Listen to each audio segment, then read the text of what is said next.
J'ai eu l'occasion ces derniers jours d'échanger avec le garde des Sceaux, le ministre de l'Intérieur et le Premier ministre. Le Premier ministre, nous nous sommes parlé hier soir et ce matin, a vu ce matin le garde des Sceaux et le ministre de l'Intérieur.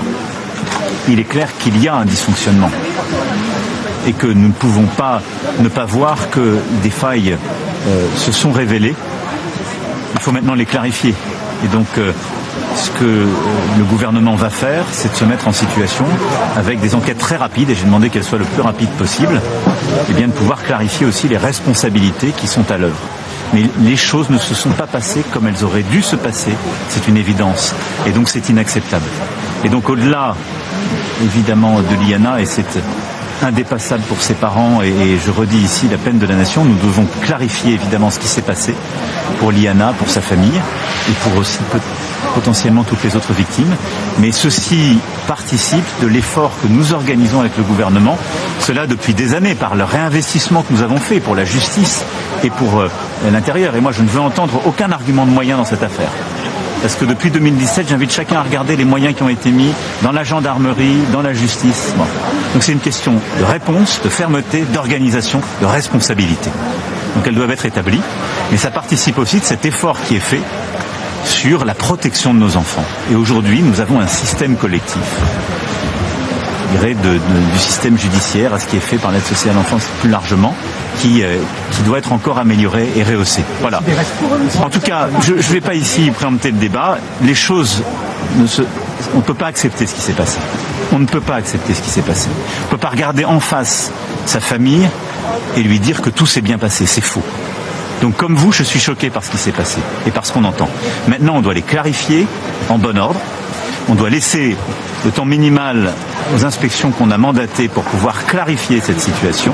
Et sur la base de travaux qui auront été établis, pouvoir justement, à ce moment-là, voir quelles sont les responsabilités collectives, systémiques, et les responsabilités éventuellement individuelles, et prendre toutes les mesures requises. Mais on ne lâchera pas. Merci beaucoup. Voici les casiers judiciaires des 20 ministres d'Emmanuel Macron depuis son arrivée au pouvoir. Numéro 1. Sébastien Lecornu. L'actuel Premier ministre est accusé de prise illégale d'intérêts et d'omission de déclaration fiscale. L'affaire a été classée sans suite. Numéro 2. Gérald Darmanin. Ministre de la Justice, accusé en 2010 à 7 de viol, de harcèlement sexuel et d'abus de confiance par 2 femmes. L'affaire a été classée sans suite. Numéro 3. François Bayrou. L'ancien Premier ministre a été reconnu coupable et condamné par le tribunal pour avoir créé et organisé, durant plus de 10 ans, un système d'emploi fictif d'assistants parlementaires au Parlement européen afin de financer son parti. Numéro 4. Carl Olive.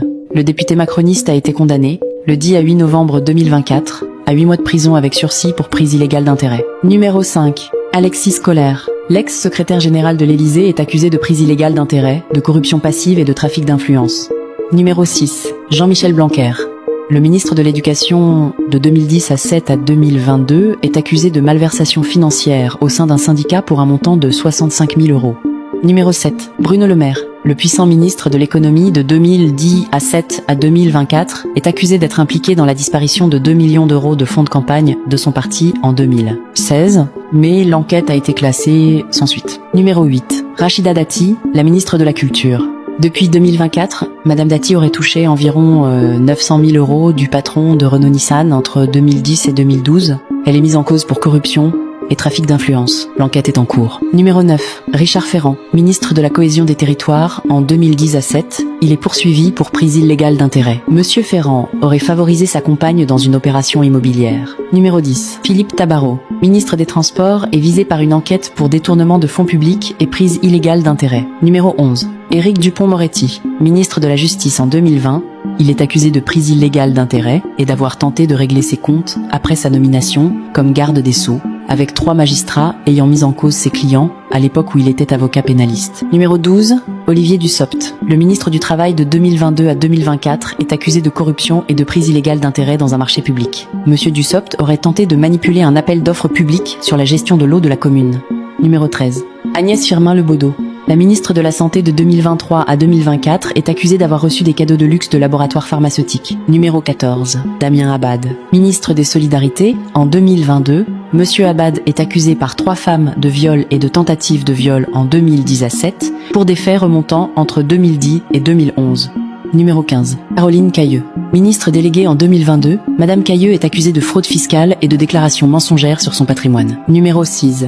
Agnès Buzyn. Ministre de la Santé de 2010 à 2020, Madame Buzyn est accusée de mise en danger de la vie d'autrui pour sa gestion chaotique du Covid-19. Numéro 10 à 7. Muriel Pénicaud. Ministre du Travail de 2010 à 2020, Madame Pénicaud est accusée de favoritisme pour un contrat de 300 000 € signé sans appel d'offres préalable, alors que celui-ci est obligatoire pour l'attribution d'un marché public d'un tel montant. Numéro 10 à 8. Jean-Paul Delevoye. Haut commissaire aux retraites de 2010 à 2010 à 9, il a été condamné pour conflit d'intérêts, fraude fiscale et abus de confiance à 4 mois de prison avec sursis et 15 000 € d'amende. Numéro 19. Laura Flessel. Ministre des Sports de 2017 à 2018, Dame Flessel est accusée de fraude fiscale. Numéro 20. Sylvie Goulard. Ministre des Armées en 2010 à 7, elle est accusée d'être impliquée dans la création d'emplois fictifs au Parlement européen.